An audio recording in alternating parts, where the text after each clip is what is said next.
الدين والصلاة والسلام على أشرف أنبياء والمرسلين وعلى آله وصحبه ومن سار على نهجه بإحسان إلى يوم الدين وبعد.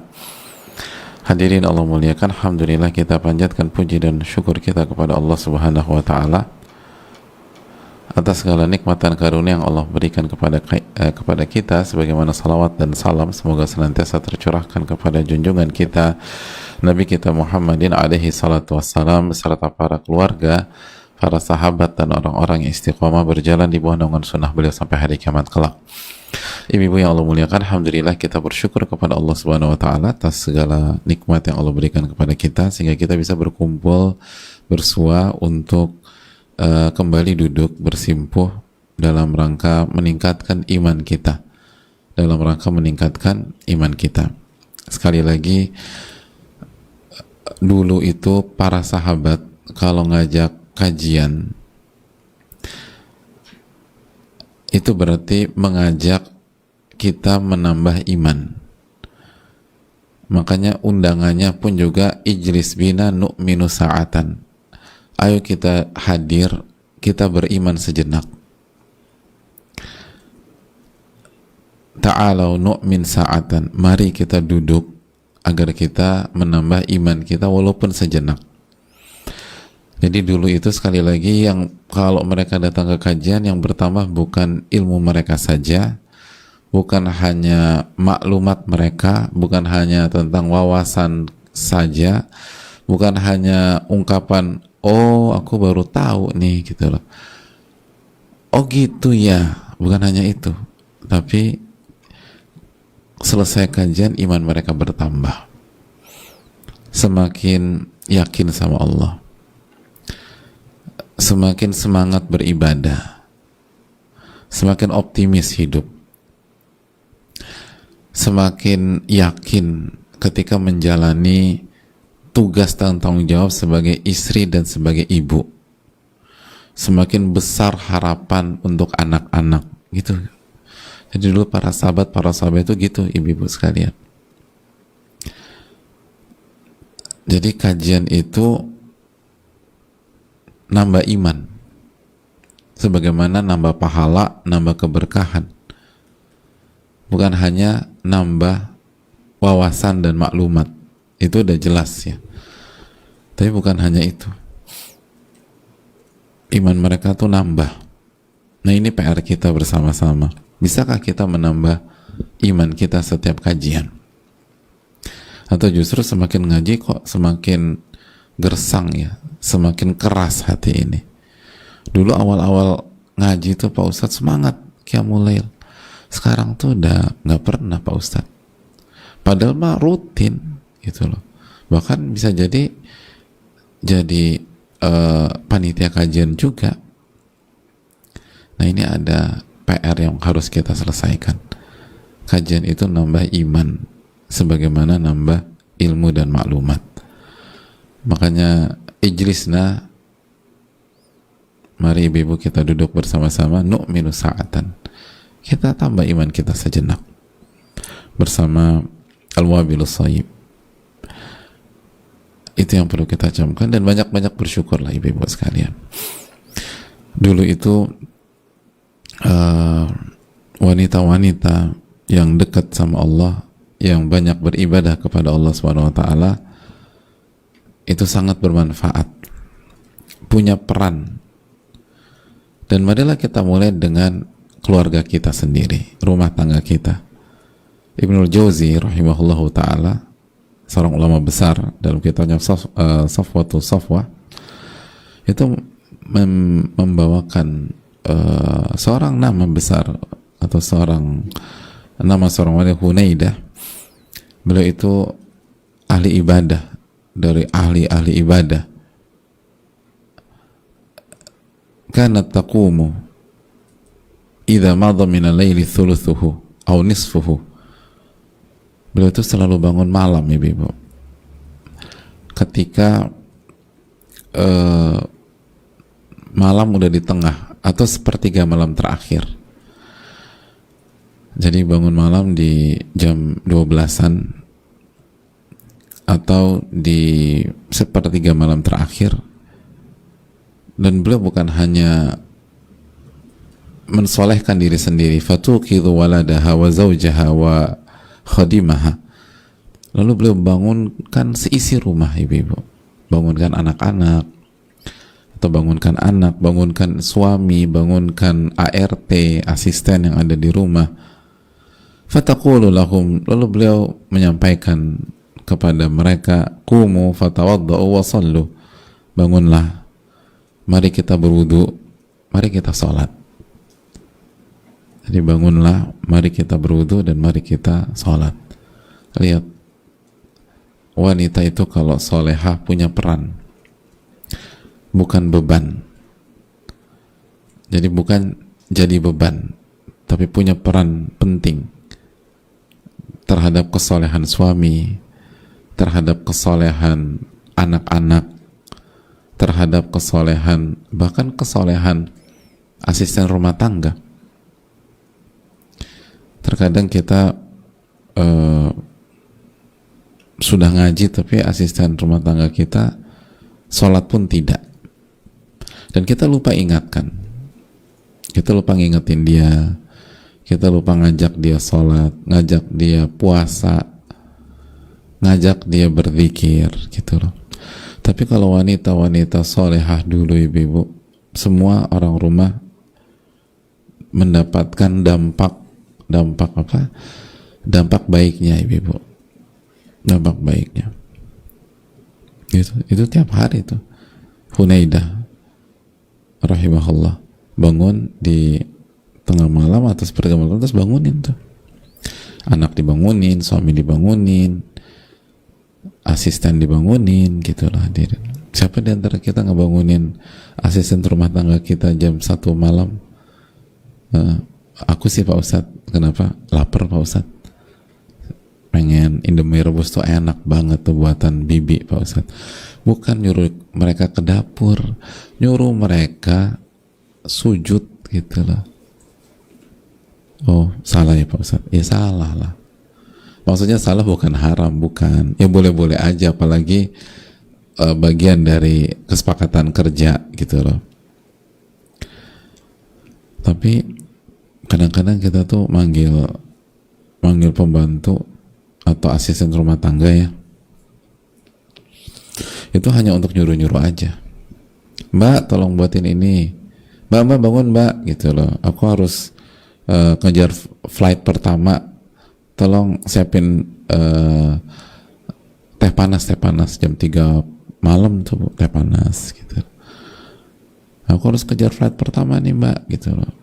Atau bi bangun bi gitu loh, tolong bukan pintu, aku mau pergi gitu loh, karena aku ada flight jam subuh gitu loh. Dibukanya itu jam 2:30. Tapi udah belum kita tuh ngingetin, udah sholat belum bi kenapa bu, sholat tahajud, wudu dulu gitu. Jadi ini PR kita semua ya, kita harus introspeksi diri nih. Dan ini contoh nyata gitu loh.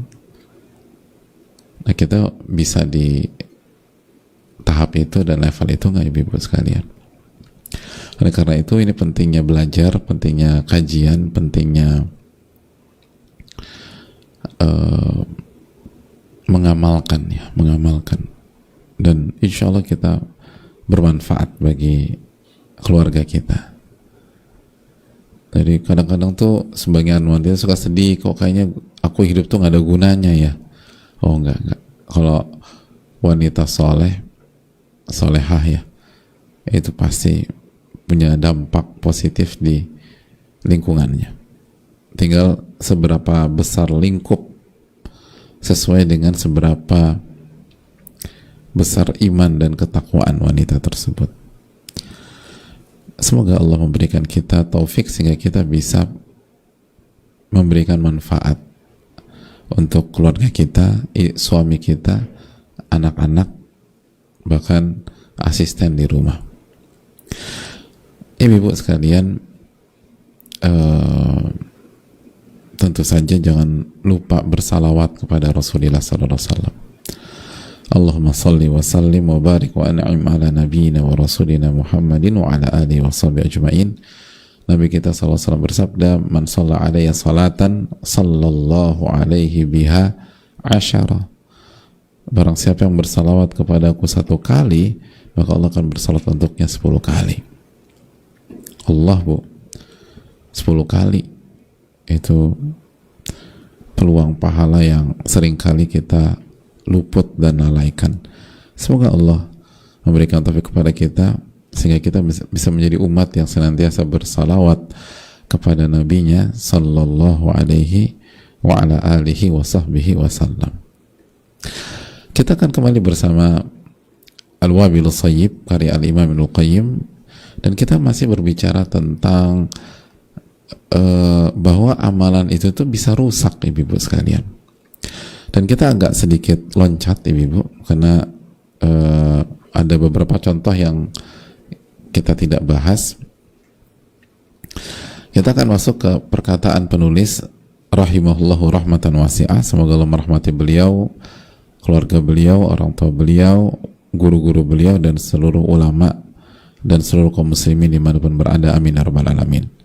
Beliau menyampaikan rahimahullah, fa ma'rifatu ma yufsidul a'mala fi hali wuqu'iha, dan mengenal apa saja yang bisa merusak amal-amal kita, baik ketika sedang mengerjakan, di waktu kita mengerjakan,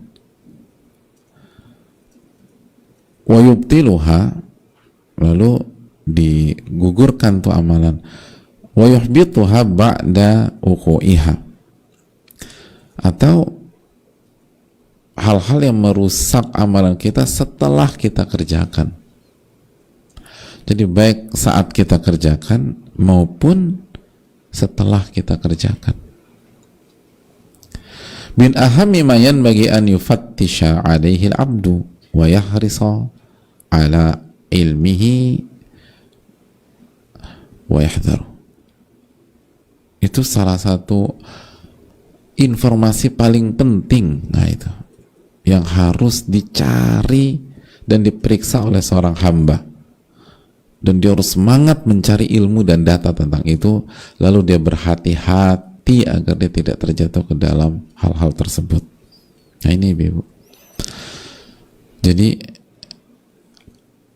hadirin dan ibu sekalian, mengetahui hal-hal yang bisa merusak amalan, itu merusak ibadah, merusak pahala dari amalan kita saat kita sholat, pada saat kita puasa, pada saat kita berzikir, pada saat kita umrah, pada saat kita haji, pada saat kita jadi istri, nah itu, pada saat kita mendidik anak-anak,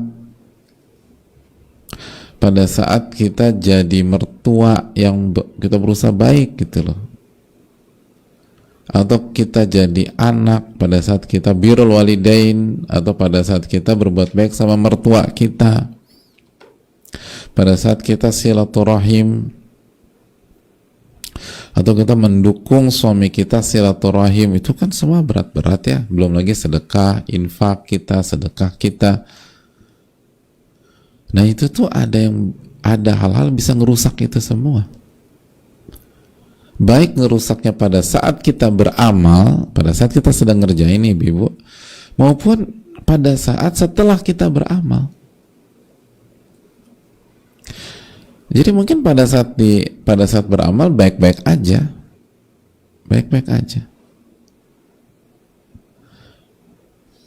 Namun bisa jadi setelah kita beramal,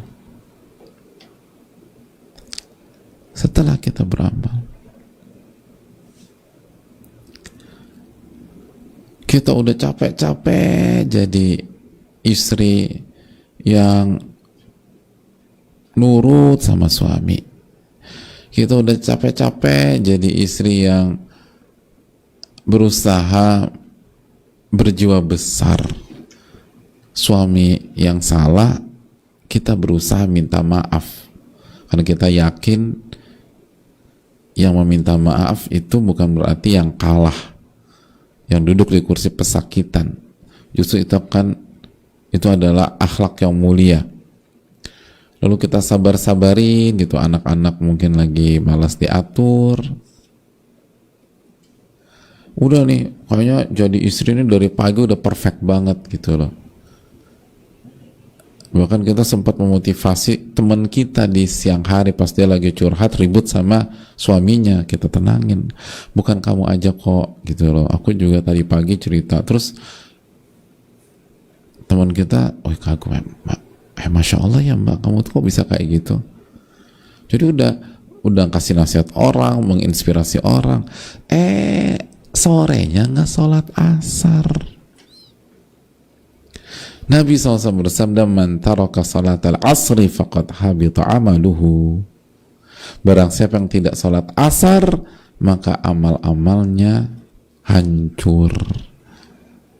Hadis riwayat Imam Bukhari. Barang siapa yang nggak sholat asar, maka amalnya sirna, hancur. Itu loh, jadi bisa jadi amal kita itu rusak bukan pada saat kita beramal, tapi setelah kita beramal. Kita merasa berhasil, kita merasa sukses, kita merasa sudah sampai garis finish, kita melakukan blunder setelah kita beramal. Contohnya tadi, nggak sholat asar. Man taraka salatal asri faqad habita amaluhu. Barang siapa yang nggak sholat asar, maka amalnya hancur, amalnya gugur. Itu salah satu contoh saja. Makanya kata penulis rahimahullah, mengetahui hal-hal yang bisa merusak amal kita itu, baik rusaknya pada saat kita lagi ngerjain maupun setelah mengerjakan, itu hal yang sangat penting untuk dicek, dipelajari, dan diwaspadai. Itu poinnya. Itu sangat penting. Karena kita pikir, udah berhasil. Ternyata enggak, gagal.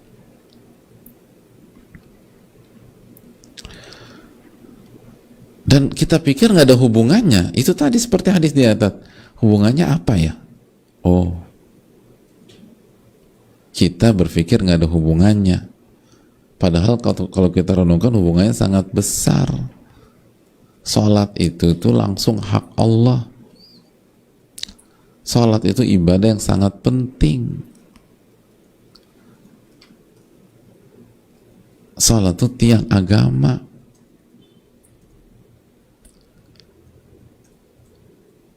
Salat itu salah satu tolak ukur.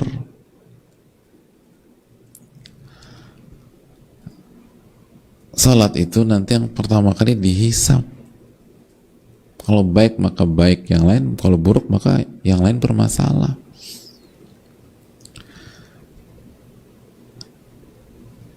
Jadi hadirin Allah muliakan,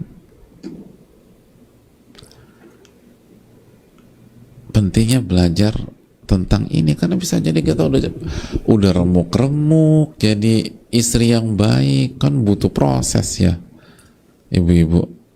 Ternyata nggak dapat pahala sama sekali karena kita nggak ngerti. Akhirnya kita melakukan blunder. Kenapa nggak ngerti? Diajak kajian nggak pernah mau, diajak kajian nggak pernah ikut, padahal bisa.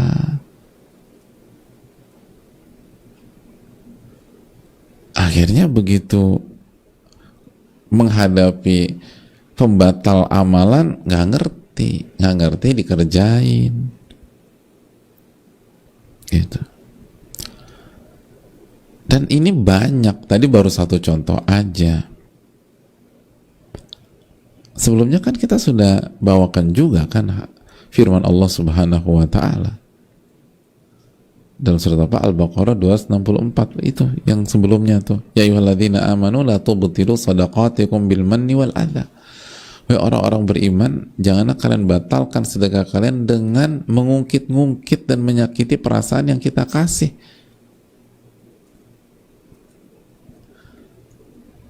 Dan biasanya ngungkit-ngungkit itu pada saat hanya terjadi pada saat kita ngasih, atau bisa juga setelah kita ngasih.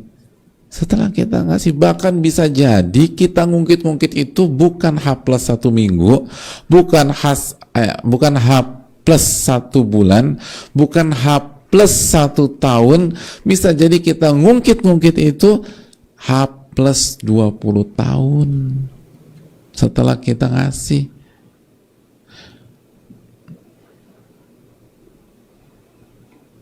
Gitu hadirin.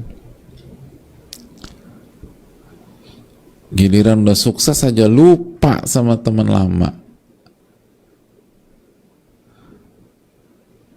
Lo lupa ya waktu dulu siapa yang bayarin lo ketika lo jajan mie ayam waktu SD kelas 2. Dia mikir SD kelas 2 kapan ya? Ya Allah, 25 tahun yang lalu. Itu kejadiannya 25 tahun yang lalu. Diungkit sekarang. Ya ayyuhalladzina amanu la tubtilu sadaqatikum bil manni wal adha. Wahai orang-orang beriman, jangan kalian batalkan sedekah kalian, pemberian kalian dengan nyebut-nyebutin itu. Jadi bisa jadi rusaknya itu bukan pada saat ini, 20 tahun lagi itu kita buat hal yang membuat amalan kita 25 tahun itu rusak.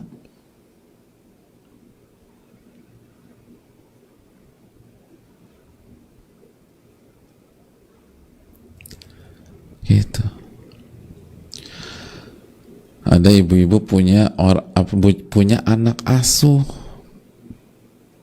yang kita sekolahin selama 22 tahun sampai dia sarjana, yang kita kuliah, kita sekolahin, kita kasih makan, kita biayain, kita beliin sandang pangan papannya. Begitu udah mandiri, gajinya besar, lupa sama kita, kepancing. Emang anak nggak tahu bersyukur, diungkit-ungkit, baik depan tuh anak maupun di belakang tuh anak. La tubtilu shadaqatikum bil manni wal adha. Jadi yang menghancurkan pahala amalan kita, yang merusak ibadah dan amal soleh kita itu bisa jadi 22 tahun kemudian, bisa jadi 30 tahun kemudian.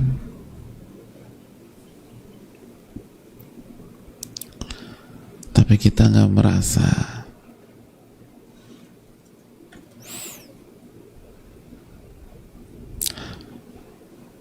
Ada orang cerita-cerita tentang bagaimana kehebatan dia waktu tawaf di saat haji, sa'i ketika haji. Biar apa? Biar yang ngedengerin muji dia. Kalau menceritakan ibadah biar dipuji orang, boleh nggak ibu-ibu? Nggak boleh. Apa itu namanya? Sum'ah. Menceritakan, memperdengarkan ibadah biar dipuji. Adapun sebatas menyampaikan untuk tujuan lain, misalnya untuk anak-anak, biar anak-anak tuh meneladani, itu beda lagi. Tapi terus hati-hati, jaga niat. Itu tipis tuh. Tapi kalau udah menceritakan biar dipuji, itu nggak boleh, gugur amalan kita.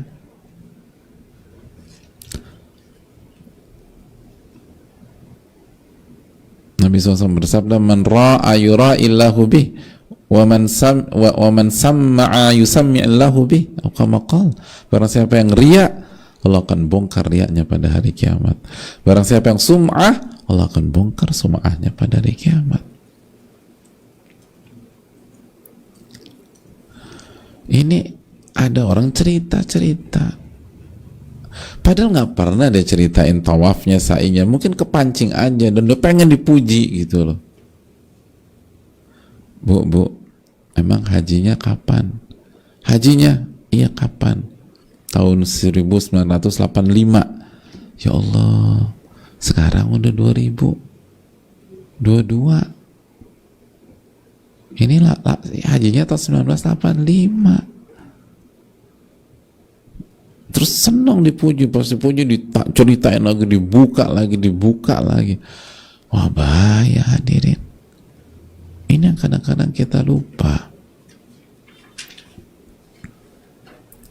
Makanya Al-Imam Ibnul Qayyim rahimahullah membawakan sebuah riwayat, sebuah athar yang dikenal oleh para ulama. Innal abda la ya'malul amala sirran lillah la yattali'u alaihi ahadun illallah ta'ala. Sesungguhnya ada seorang hamba yang beramal dengan amalan rahasia hanya untuk Allah. Nggak ada yang tahu kecuali Allah. Dia mengerjakan amalan rahasia, nggak ada yang tahu kecuali Allah. Dia lakukan untuk Allah dan nggak ada yang tahu, nggak ada yang melihat, nggak ada yang mendengar kecuali Allah tabaraka wa ta'ala. Fatahaddatsu bih. Beberapa waktu kemudian dia cerita tuh tentang amalannya, padahal rahasia awalnya. Dia cerita. Fayantaqiru min diwani sirri ila diwanil alaniyah. Maka berpindahlah amalan tersebut dari diwan amal, diwan itu pembenaran amal rahasia, pindah ke pembenaran amal yang terang-terangan, yang ketahuan. Tsumma yasiru fi dzalika diwan ala hasabil alaniyah. Maka berubah status dari amalan rahasia menjadi amalan yang terungkap. Dan kalau dia pengen dipuji, nggak gugur, udah diambil, dipindahkan sama Allah.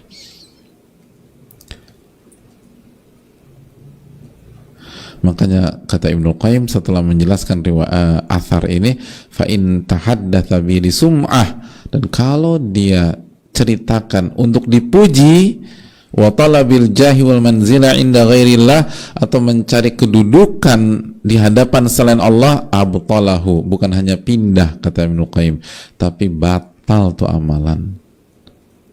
Batal. Padahal awalnya udah bagus, udah rahasia, diceritain biar dipuji, batal pahalanya kata Ibnul Qayyim rahimahullah. Itulah hadirin sekalian Allah muliakan. Pokoknya hati-hatilah, nggak usah diceritain, nggak usah, hati-hati gitu.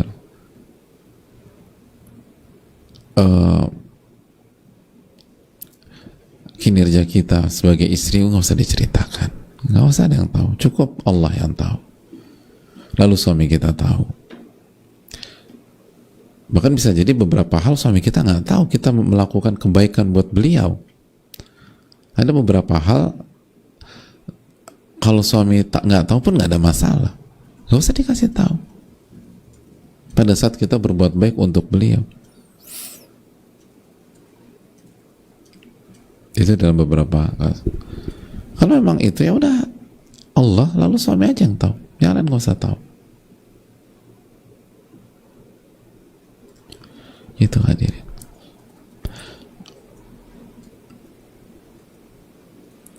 Itu poin penting. Rahasiakan. Atau biasanya sebagian ibu-ibu ada yang kayaknya nggak tahan untuk ngebangga-banggain anaknya, karena itu memang didikan dia. Sabar, kan mendidik anak tuh amal soleh, Bu. Maka hati-hati dengan keikhlasan, hati-hati dengan niat. Dan memang pengen gitu loh, kalau bahasa sebagian ibu, gatel banget nih Pak Ustadz ingin cerita. Ya karena memang itu prestasi, Bu. Apalagi kalau kita yang didik langsung, bukan kita yang didik aja kita gatel pengen cerita. Apalagi itu setelah taufik Allah, itu karena tangan dingin kita atau disebabkan tangan dingin kita setelah taufik dari Allah. Pengen banget cerita kepada seantero alam semesta, Tapi tahan gitu. Cukuplah Allah yang tahu. Gitu. Walaupun kalau diceritakan untuk inspirasi, ya nggak apa-apa juga, gitu loh. Tapi hati-hati niat. Hati-hati niat. Gitu loh. Atau ada orang tua tuh yang mungkin ada yang cerita, tapi dia bukan untuk membanggakan, tapi ya Allah, itu saya tuh nggak pernah didik dia begitu loh Pak Ustadz, tapi ini anak tuh Masya Allah, bahkan saya malu Pak Ustadz, aduh saya sebagai orang tua, sebagai ibu nih kok masih lalai ngedidik anak, terus Allah kasih anak yang soleh kayak begini, saya malu sama Allah Pak Ustadz. Nah itu beda lagi, karena ini masalah niat,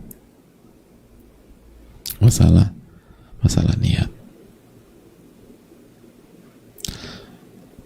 Masih ingat kan, intu budus sodaqat fani imahi, kalau kalian tampilkan sedekah kalian selama niatnya ikhlas, boleh aja, nggak ada masalah.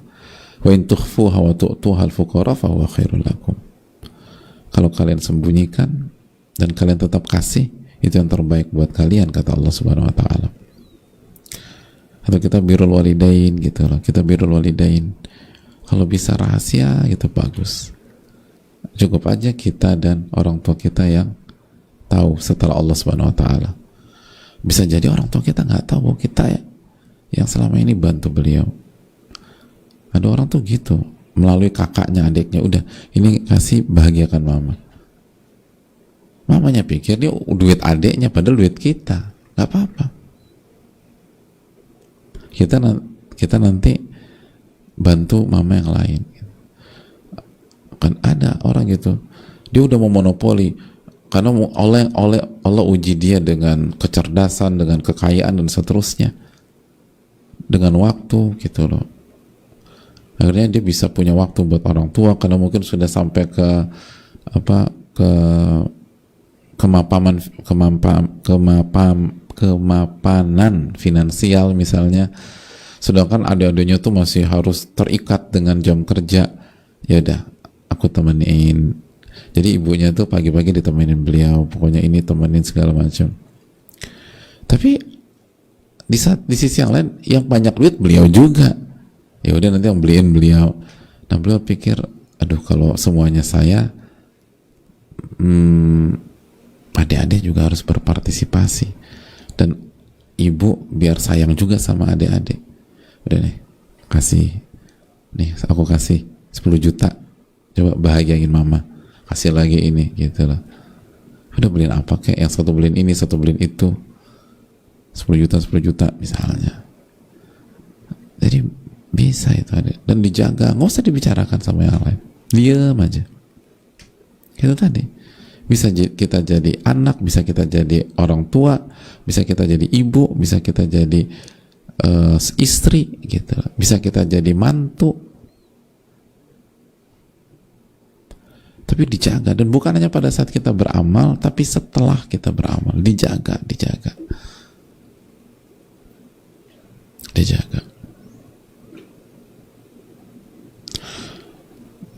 Itu poin.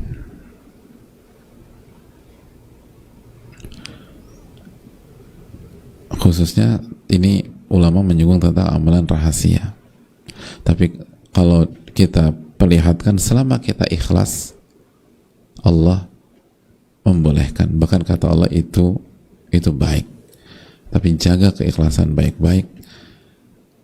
Dan karena tipis,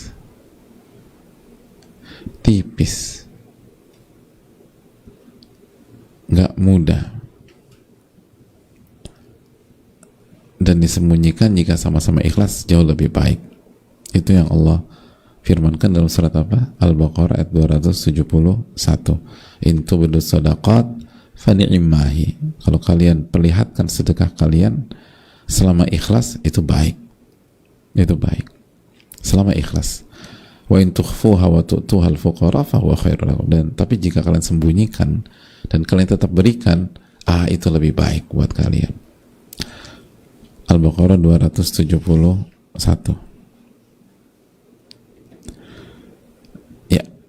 Ini yang bisa kita sampaikan. Kita buka sesi tanya jawab. Wassalamualaikum.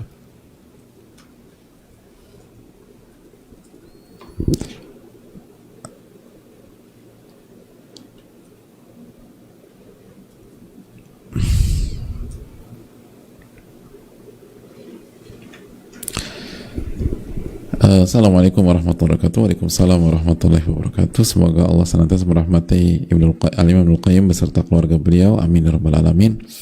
Begitu pula Ustadz dan keluarga beserta tim, amin ya rabbal alamin. Semoga Allah memanjangkan umurnya dalam ketaatan dan amal soleh, amin ya rabbal alamin. Assalamualaikum wa iyyak. Ustadz, saya punya anak perempuan usia 11 tahun, anak laki-laki 6,5 tahun, 6,5. Perempuan 2,5 tahun. Saya sekarang merasa benar-benar blank, tidak tahu bagaimana menghadapi anak sulung saya yang sudah balik, berarti anak perempuan ya. Di satu sisi saya khawatir terlalu lembek dalam bersikap, di sisi yang lain saya khawatir terlalu keras. Dalam kesempatan ini berilah saya nasihat, bagaimana saya harus menjadi ibu yang baik. Saya butuh nasihat Ustaz. Jazakallahu khairan, barakallahu fikum. Ya, barakallahu fik, jazakallahu iyyak. Yang pertama, berarti ini kan anak perempuan ya. Ingat hadis-hadis tentang anak perempuan. Ingat kajian Riyadhus Shalihin gitu loh. Ingat Riyadhus Shalihin gitu loh, hadirin. Ingat tentang bahwa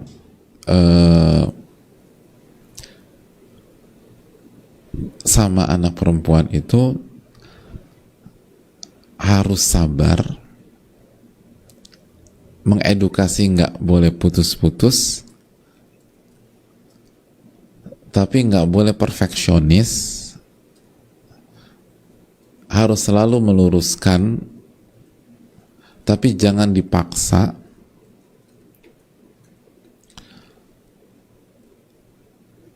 Tegas, tapi harus menjadi wadah buat perasaannya.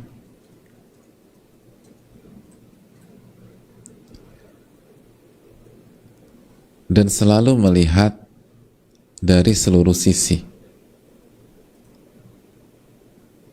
Mungkin ada kekurangan atau perangai serta tabiatnya ada yang kurang baik, coba kita terus benahi pelan-pelan, tapi jangan dipaksa. Lalu kita lihat sisi kelebihan anak perempuan kita. Itu seperti ini di antara kesimpulan kajian Riyadhus Shalihin dalam mungkin 2 pekan ini ya, atau lebih bahkan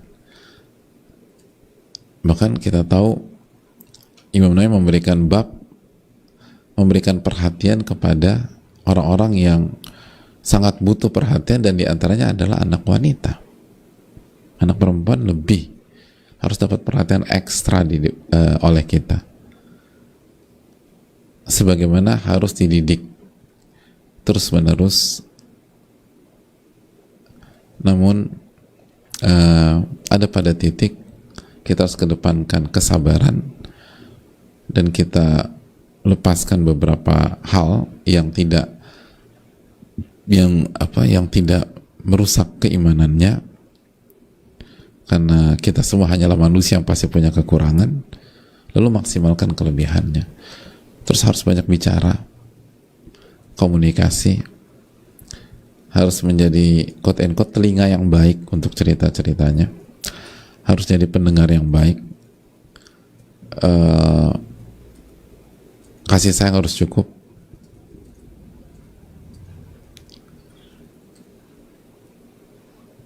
dan plus ditambah lagi sosok ayah juga hendaknya difungsikan. Lalu yang paling penting, doa, sujud, ruku, dan menjaga hak Allah Subhanahu wa ta'ala. Ihfadillaha yahfadka, jagalah hak Allah, insya Allah akan jaga Anda. Dan maksud jaga Anda, jaga keluarga Anda, termasuk anak-anak. Dan jangan perfeksionis dengan anak-anak, jangan. Wallahu ta'ala bisa, mungkin itu.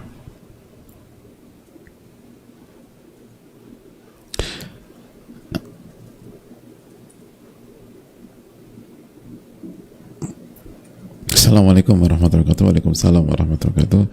Semoga Allah menjaga dan merahmati Ustadz dan keluarga juga dengan tim. Ustadz Afan izin bertanya, bagaimana tips dan solusi untuk bangkit dari keterpurukan terjatuh dalam hal buruk? Bagaimana agar bisa positif melangkah ke depan untuk kehidupan lebih baik? Saya merasa berjuang sendiri dan ini sangat menyesakkan jiwa. Jazakallahu khairan. Barakallahu fikum. Sebenarnya idealnya ya, kita butuh tiga obat, tiga unsur dalam hidup, apalagi ketika kita sedang terpuruk. Yang pertama, kita butuh ilmu. Yang kedua, kita butuh guru. Yang ketiga, kita butuh teman dan sahabat yang soleh atau soleha. Kalau tiga hal ini ada, maka biidznillah kita akan istiqomah. Jadi ini hal besarnya dulu. Ini hal besar. Kita butuh lingkungan, ibu-ibu sekalian. Adapun ilmu tentang masalah ini, terjatuh adalah hal yang tidak bisa dipisahkan dalam kehidupan. Semua kita pernah jatuh atau akan jatuh dalam kehidupan. Bahkan para sahabat yang merupakan manusia-manusia terbaik saja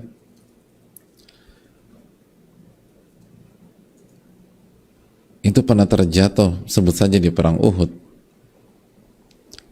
Bayangkan Nabi kita SAW dan para sahabat gagal memenangkan pertempuran, ibu-ibu sekalian.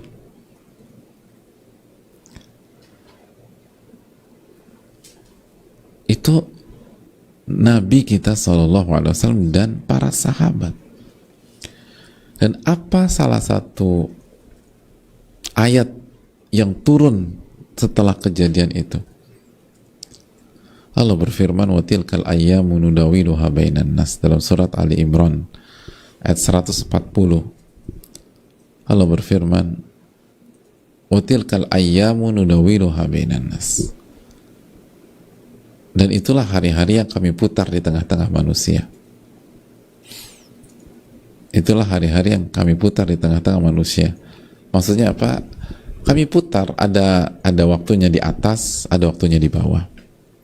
Ada waktunya menang, ada waktunya kalah.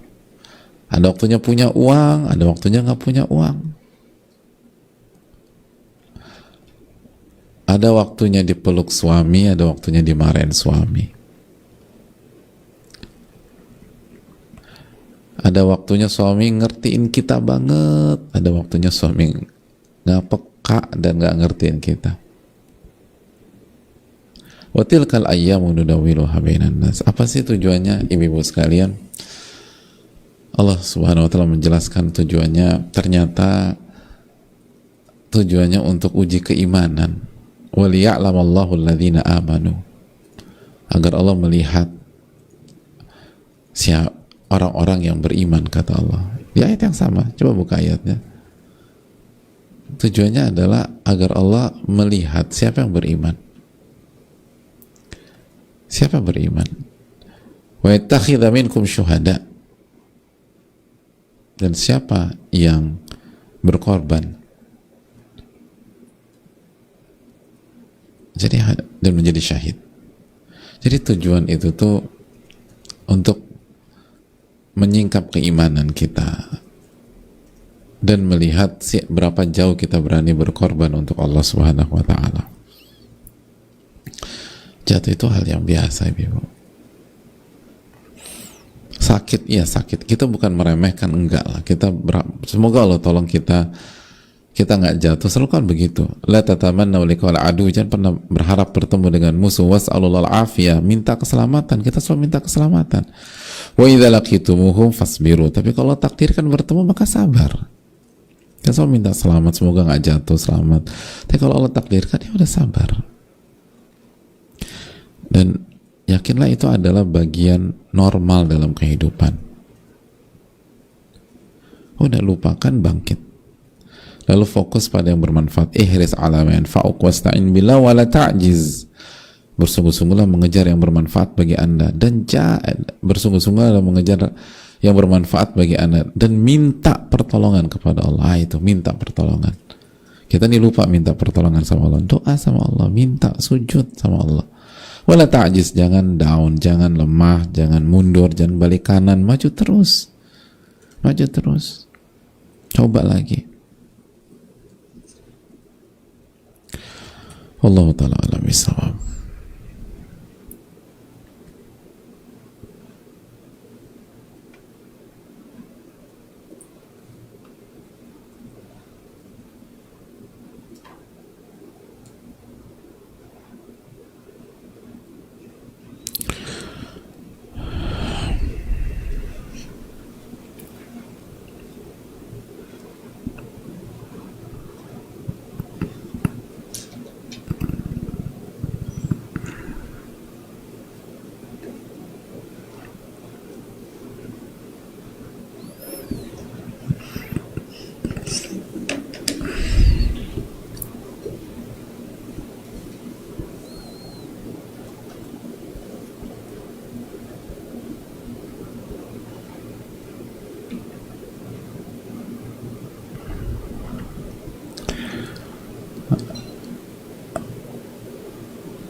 Assalamualaikum warahmatullahi wabarakatuh. Waalaikumsalam warahmatullahi wabarakatuh. Semoga Allah merahmati Ibnul Qayyim, para ulama kita, merahmati Ustadz, keluarga, tim, serta umat muslim seluruhnya. Amin ya rabbal alamin wa iyyak, amin.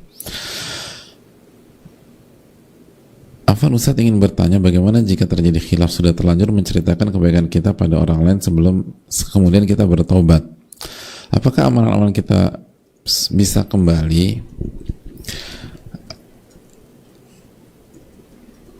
Menceritakan kebaikan kita selama tidak riya atau tidak sum'ah, maka aman. Tapi kalau ada unsur itu, dan ini pun ditanyakan oleh beberapa jamaah, maka insya Allah itu materi kita pada pertemuan yang akan datang biidznillah. Lalu kita lanjutkan. Jadi insya Allah kita bahas dengan segala keterbatasan di pekan depan biidznillah. Kemudian bagaimana caranya menyampaikan pada orang tua agar tidak menceritakan keberhasilan anaknya, misalnya membuat status atau story khawatir menyinggung atau menyakiti hatinya, karena beliau pernah berkata, memangnya mama tidak boleh berbagi kebahagiaan. Semoga Allah menjaga kita semua, amin ya rabbal alamin. Jazakallahu khairan, barakallahu fikum. Hadirin Allah muliakan, yang pertama kita tadi sudah bahas surat Al-Baqarah ayat 271, intu budu sadaqat fa ni'mahi. Kalau kalian perlihatkan sedekah kalian, amal kalian, selama ikhlas itu baik. Wa in tukhfuha wa tu'tuha al-fuqara fa huwa khairul lakum. Tapi kalau kalian sembunyikan dan kalian tetap berikan, itu jauh lebih baik, gitu loh. Jadi selama ikhlas, ikhlas itu diperbolehkan. Belum lagi surat Ad-Duha ya, ayat terakhir. Masih ingat surat Ad-Duha ayat terakhir? Wa amma bi ni'mati rabbika fahaddits. Dan adapun nikmat Rabbmu, ceritakan. Namun kita perlu membaca lagi keterangan para ulama, tafsir para ulama. Di antara tafsir para ulama yang sudah sempat kita terangkan adalah ceritakan pada orang yang terpercaya. Ceritakan pada orang yang terpercaya.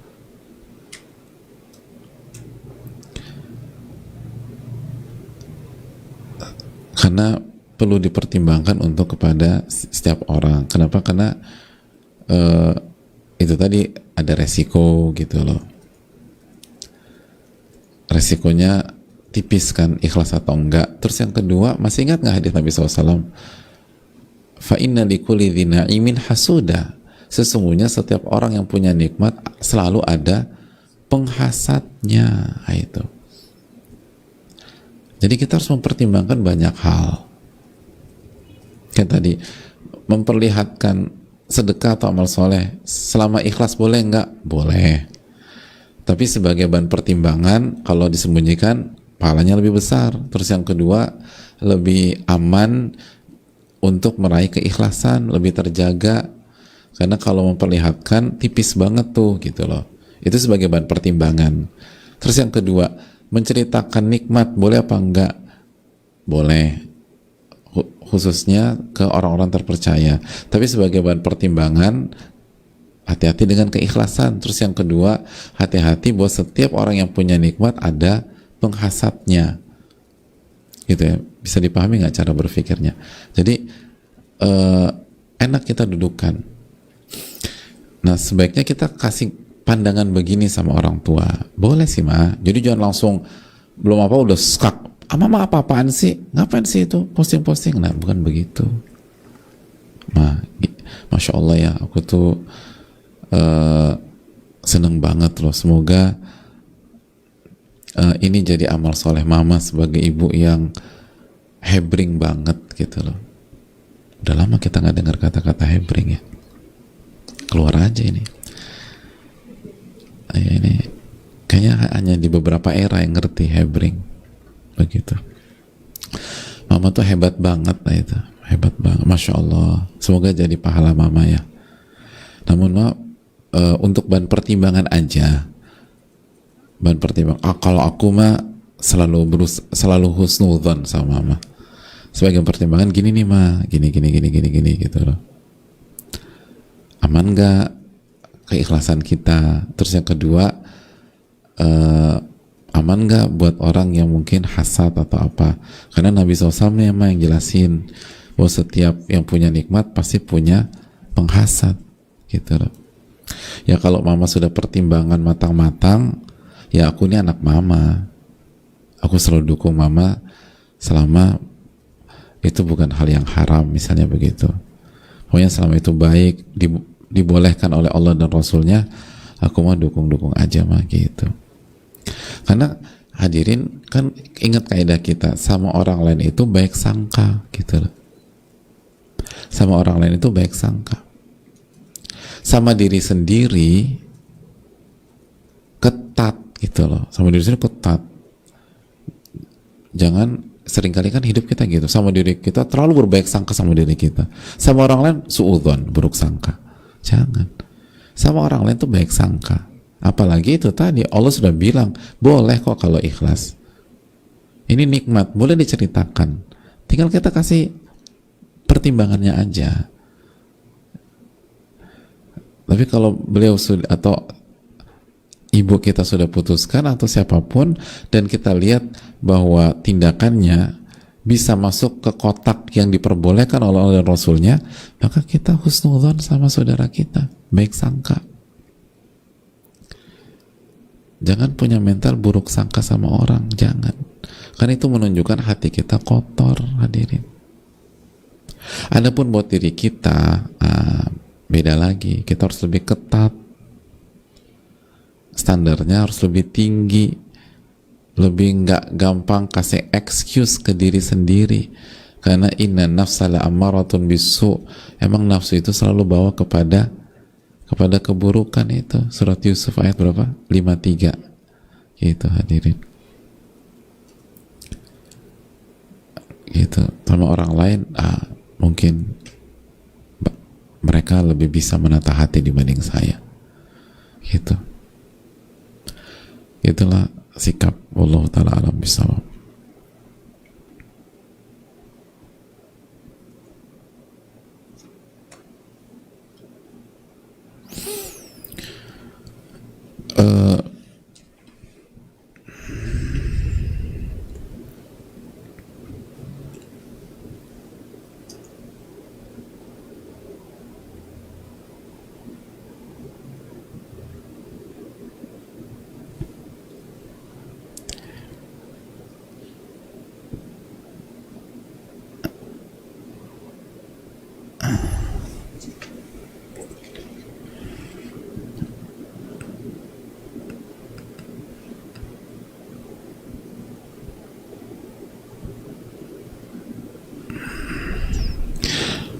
Assalamualaikum warahmatullahi wabarakatuh. Waalaikumsalam warahmatullahi wabarakatuh.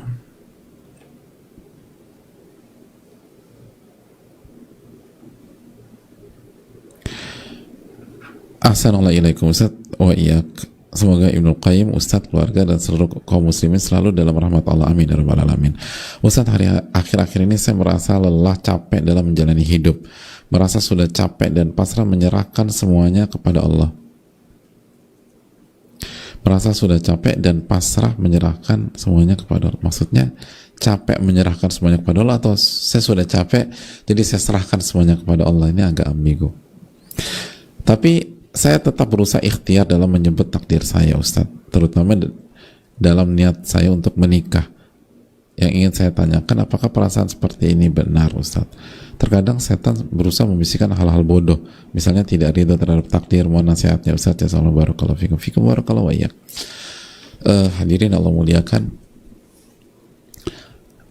capek itu intinya tuh capek hati.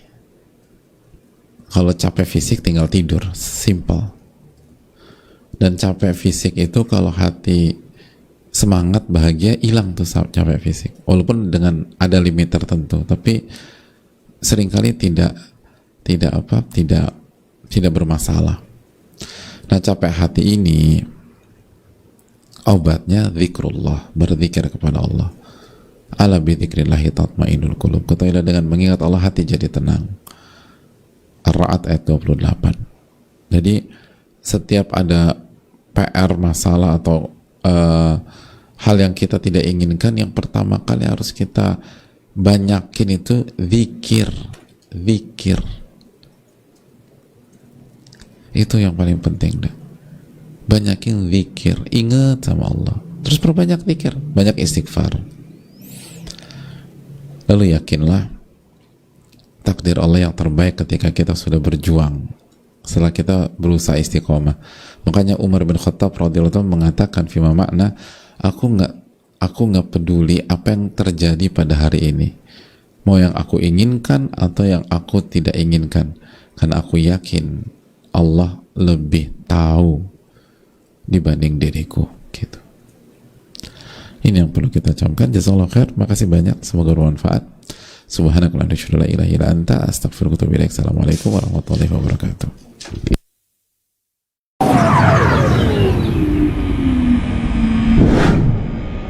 يا أيها الذين آمنوا أنفقوا من طيبات ما كسبتم ومما أخرجنا لكم من الأرض ولا تيمموا الخبيث منه تنفقون ولستم بآخذيه إلا أن تغمضوا فيه واعلموا أن الله غني حميد الشيطان يعدكم الفقر ويأمركم بالفحشاء والله يعدكم مغفرة منه وفضلا والله واسع عليم يؤتي الحكمة من يشاء ومن يؤت الحكمة فقد أوتي خيرا. Bismillahirrahmanirrahim. Alhamdulillahirrabbilalamin. Wassalatu wassalamu ala rasulillah Muhammadin wa ala alihi wa sahbihi wa mawala wa ba'd. Hari ini saya berkesempatan berkunjung ke Pasaman, dan siang ini kita bisa mengunjungi televisi Najia. Masya Allah Ta'ala, televisi ini sudah banyak memberikan manfaat kepada Islam dan kaum muslimin yang ada di Pasaman secara khusus dan wilayah-wilayah sekitarnya secara umum, karena televisi ini sudah pakai satelit, sehingga bukan hanya mereka di Sumatera yang bisa menikmatinya, bahkan di luarnya mereka juga bisa menikmatinya. Ada hal yang penting kita sampaikan kepada para pemirsa. Ternyata untuk operasional kegiatan televisi ini tidak kurang 45 juta harus mereka keluarkan setiap bulan, dan donasi yang terkumpul tidak lebih dari 15 juta. Maka saya mengetuk kepada para pemirsa Najiyah TV dan yang lainnya untuk bisa menemani donasinya kepada televisi ini sehingga kegiatan yang mereka laksanakan bertambah lebih lancar di hari-hari mendatang insyaallah ta'ala. Demikian sedikit yang bisa kita sampaikan. Wassalamualaikum warahmatullahi wabarakatuh.